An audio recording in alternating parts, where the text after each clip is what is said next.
Our standard sandbags are a step up from our econo sandbags, and they're a great way to anchor down any inflatable.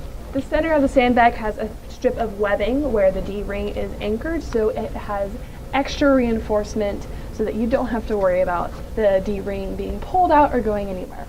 Sandbags are a great way to anchor down your inflatables in situations such as school gyms, because your inflatable should always be anchored down, whether being staked into the ground or using sandbags at all times while it's inflated. We recommend 2 sandbags per corner. These sandbags can hold 50 to 75 pounds, and they come in packs of 4, so you can get as many as you need depending on the inflatables you have. We also recommend that you use pea gravel for these instead of actual sand, because if you were to put sand in here and the sandbag were to open up, or the sand itself inside the bag were to bust open, that would make a large mess that would be difficult to deal with. But if you use pea gravel, it eliminates that problem altogether.